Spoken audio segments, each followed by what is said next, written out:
Regardless of what kind of milk you have access to, you can make great quality, delicious dairy at home. Let's go ahead and make cheese.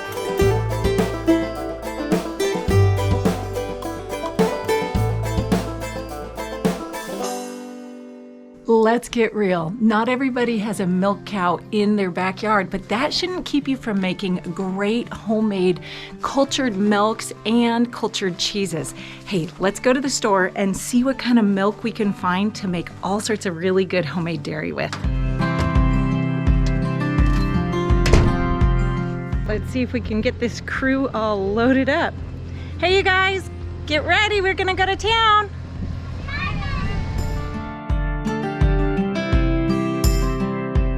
Sometimes getting out of the house with this crew is like, I don't know, planning a battle or something. But I've got my coffee. I've got my computer bag because we're also gonna go by the park and play there, and I'm gonna type up a few cheese recipes for you guys. I have my wallet and my keys, so I think we're ready to go.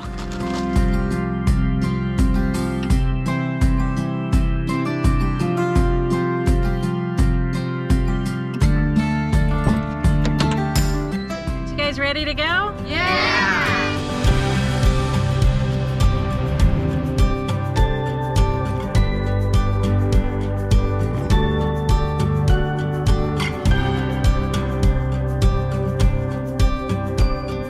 We're driving to the grocery store that is nearest to us. It's about half an hour away from our house, and we're gonna see what kind of options they have for buying milk at the grocery store that will work for making cheese and making cultured dairy in your own home.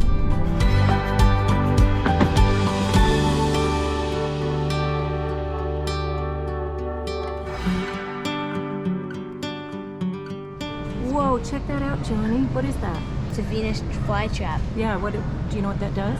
Yeah, when a fly comes and lands in it, it eats the fly. Whoa, I think we better get one of those.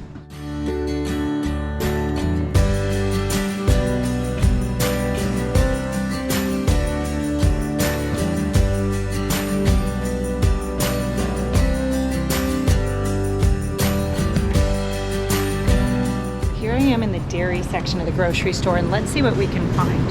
Anything like this does not say ultra pasteurized. It does say right there, pasteurized and homogenized. When you're making cheese, you can use anything except for ultra pasteurized milk.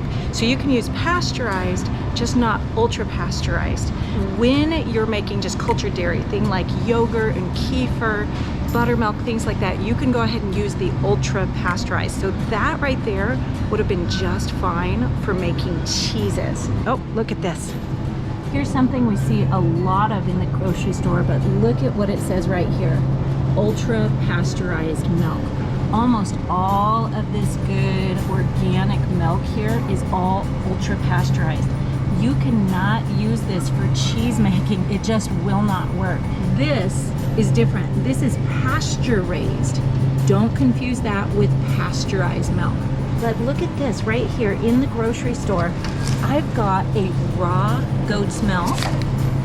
I've got a Guernsey Goodness. This is unpasteurized raw milk.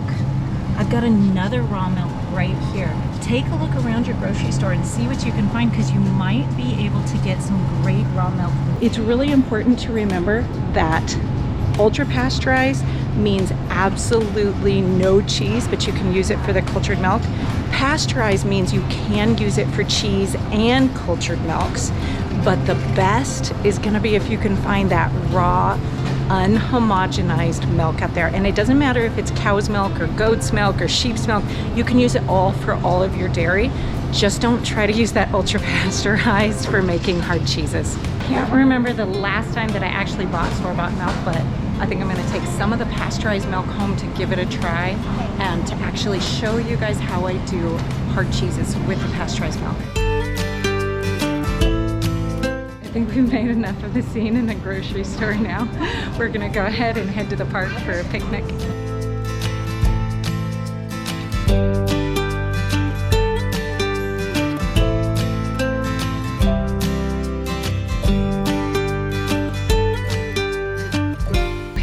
milk, and we're gonna make a quick run by the park and go play there, have a picnic for a while.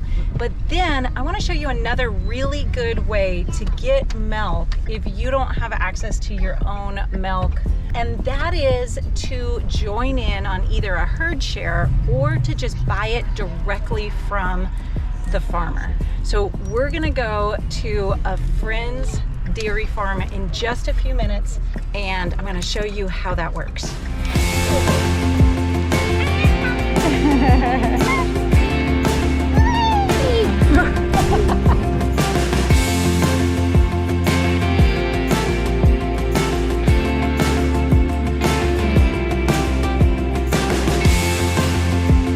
I'm super excited because we are getting close to launching our brand new masterclass, the Practical Homemade Dairy Masterclass, where I'm going to teach you all about how to make super great dairy products in your own home, super practically though. But in order to get in on the best offer, we always like to do a first time best ever offer release when we're doing a brand new class. But in order to get in on that, you have to be in the wait list. So make sure you click the link in the description below.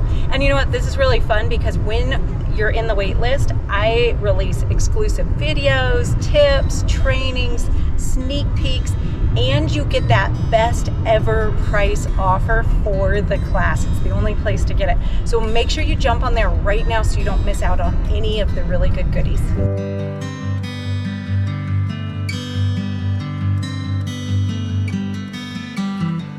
Another great way to get good quality milk is to actually buy it straight from the farmer. You can do this in some areas by just going to the farm and purchasing milk. In other areas of the United States, you have to do what's called a herd share, where you actually buy in to the herd and then you pay a weekly or monthly maintenance cost for the herd. But as part owner of a herd, that entitles you to a certain amount of dairy every single week. But I wanted to show you how easy it is to do a pickup if you are buying from a raw milk local farmer or from a farm share. Most raw milk dairy farmers that offer their products directly to consumer have a setup where people can go and pick up their milk without actually having to stop and interact with anybody. It makes it really fast and really easy, especially if it's nearby to where you live. Here we just have a couple refrigerators, and if you've purchased your milk is sitting in there labeled with your name. They also sometimes offer other things for sale, like some farm fresh eggs or maybe even some meat. These systems are usually really relaxed and very much depend on the honor system and just a large amount of trust. And it's a great way to go to support your local farmers right in your area. I highly recommend that if you have local dairy farmers in your area that sell direct to customer, that you support them and buy directly from them rather than buying from the grocery store. Look at how easy that was. It wasn't that hard. It's really easy to fit into your regular schedule. We have been out all morning. We have gone to the grocery store, we've gone to the thrift store, we've gone to the park. We went to the fruit stand and got some ice cream, and then we went out to the dairy farm.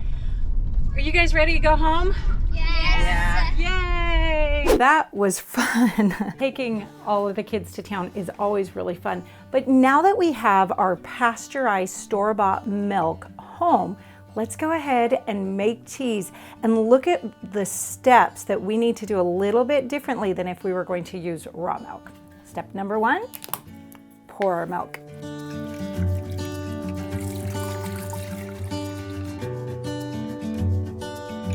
And heat our milk up to 86 degrees. While our milk is heating, we need to talk about one of the steps that we need to do a little bit differently when we're using a homogenized or pasteurized milk from the grocery store, and that is to add a little bit of calcium chloride. All this does is adds back in a little bit of calcium that was lost during the heating process of pasteurizing and homogenizing this milk. In order for your curd to set really well, it needs to have a little bit more of the calcium. So we're just gonna put a little bit back in. I'm gonna add about, according to these directions, about a half teaspoon for my 2-gallon batch. Dilute that in a little bit of water and then just stir it in really well into your milk.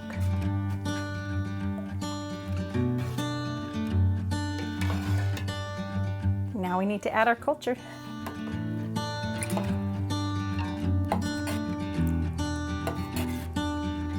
It's time to add our rennet. We're gonna use half a teaspoon of a single rennet, dilute it into water, and stir it in with about 8 good strokes, really stirring it. This is the part where you need to know there's one more change we make when we're using that store-bought milk, and that is whatever the time is called for when you're letting the rennet set, you're gonna give it an extra about 5 to 10 minutes, and that really is gonna allow that calcium chloride to step in and to really build that curd so you have a really good structure in your curd. We're gonna let this sit for about 35 to 40 minutes until we get a really nice clean break. All right, now we're gonna test for clean break. It is not clean break, so we're gonna come back in a few more minutes. Now we're gonna cut the curds.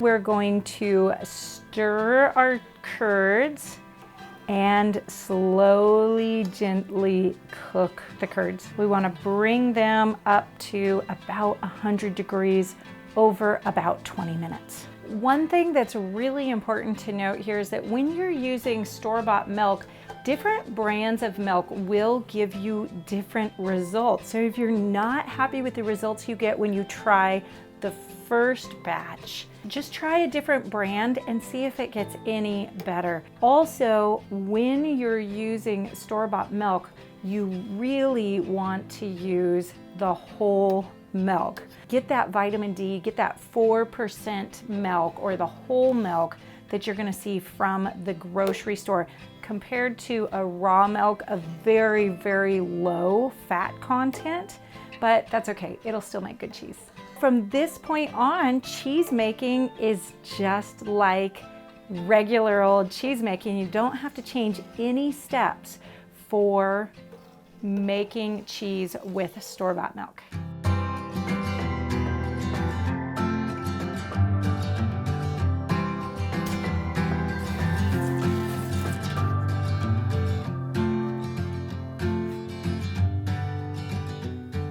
Right now I'm gonna strain off the whey. Make sure you don't dump out that whey, but save it in something when you pour it off because it's got a lot of really great uses. Now we're gonna salt the curds, mixing that salt in really well all the way.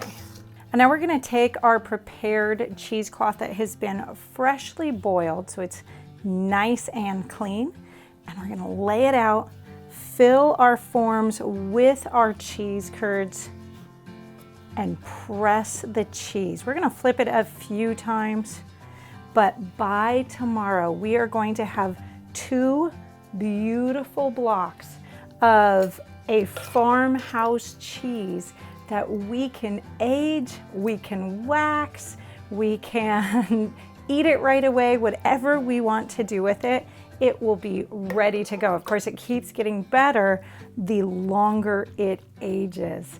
You guys, this is not that hard. I just want you guys to really know that regardless of what kind of milk you have access to, you can make great quality, delicious dairy at home. Hey, make sure you jump on over to sign up and join the wait list so that you can learn every single step of making cheese at home, all the details, all the troubleshooting, whether it's a hard cheese, a soft cheese, a goat cheese, sheep cheese, or cheese from your local grocery store, or just yogurt and buttermilk and all sorts of great homemade dairy, get on the wait list right now. We'll see you over there.